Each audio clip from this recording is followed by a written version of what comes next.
Greetings fellow gamers, it's Nightwing here bringing you two reviews this time, Ghostbusters 1 and 2 for the Nintendo Entertainment System. Now I personally am a huge fan of the Ghostbusters.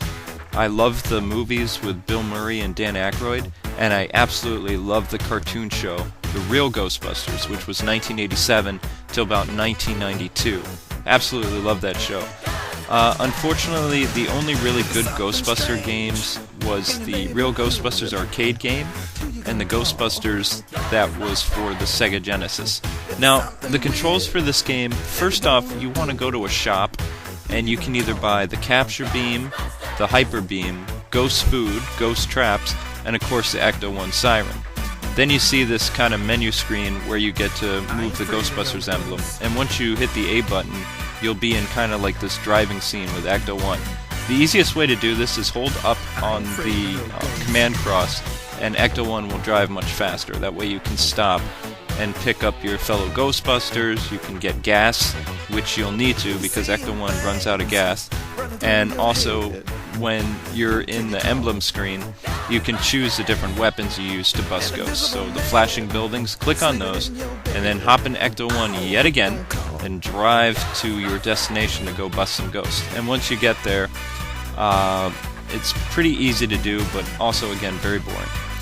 What you do is you drop the trap with the B button, hit the A button to bring out your plasma beams, and then hit the B button again to suck up the ghost. Be very careful not to cross the streams, because once you do, you're dead, and you have to start over again. Bad aspect about this game.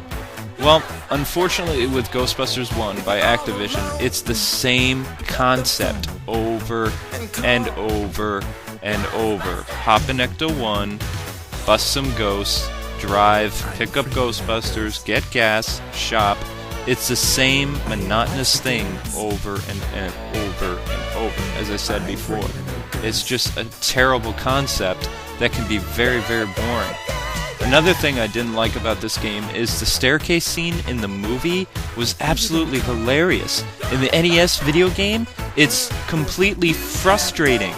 You push the A button to try to move your character while avoiding the ghosts. Not to mention, the boss battle in this game just reeks horribly.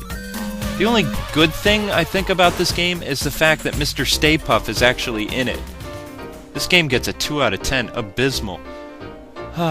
Well, Ghostbusters 2 was done by Activision and HAL Labs, and it is based after the success of the second movie.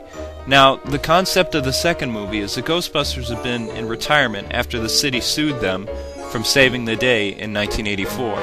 So, the second movie is they're trying to get the Ghostbusters back, and there's a new evil that's coming about near New Year's Eve of 1990. Viggo Masterson, I think, is his name. This guy that's in a painting who's like an evil Carpathian. Anyway, this game is 1 to 2 players, even though it's kind of like Mario where you can play one at a time, so it's really pointless. Controls for this game, that would be you use the command cross to control your 4 Ghostbusters. You can either move them left or right, and you can use your A button to use kind of their goo gun. You don't get to use the plasma beams in this game, which kind of stinks, really. You also get to drive an Ecto-1, but it's a little bit better than in the first game, but again, they made it way too ridiculous. This time around, you have to blast so many ghosts, and it's just... I can't even explain it. It's fun the first time you do it, and then after that, it's like, why? Anyway, another thing that you're going to want to do is you have an unlimited supply of ghost traps. You're going to need to use them to progress through the game, or most of the time you'll end up getting killed by these inanimate objects, which can be really annoying. To let out your ghost traps, hit the start button, and again, you'll be doing that a lot. You can collect 1-ups in this game. What you do is you collect the ghost emblems by either shooting them or sucking them up with the trap. Now, the traps are very important, mainly because you can only suck up the big ghosts. You cannot shoot them at all, so you're going to need your trap. Well, I talked a little bit about the Ecto-1 scenes. There were actually 2 of them. The first one, you're in the city, and the second one, you're in the park. Not just blasting ghosts, but actually jumping over traps, which is just a bad concept. Bad idea.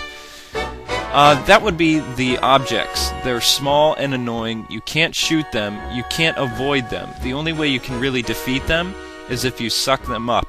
And that is pretty hard to do. Another thing I didn't like about this game is actually the Ecto-1 trying to jump and missing. If you don't hit the flashing cross absolutely perfectly, you will crash. Another bad part about this game is the Lady Liberty scene. It was very cool in the second Ghostbusters movie, but in the video game, it's just way too long and very dumb. Good aspect about this game is there is absolutely no boss battle. You collect your 4 Ghostbusters in the last level, and you defeat Vigo. That's the only good thing about that. This game gets a 4 out of 10. It's been a pleasure, gamers. I'm out. God bless. That's my cue.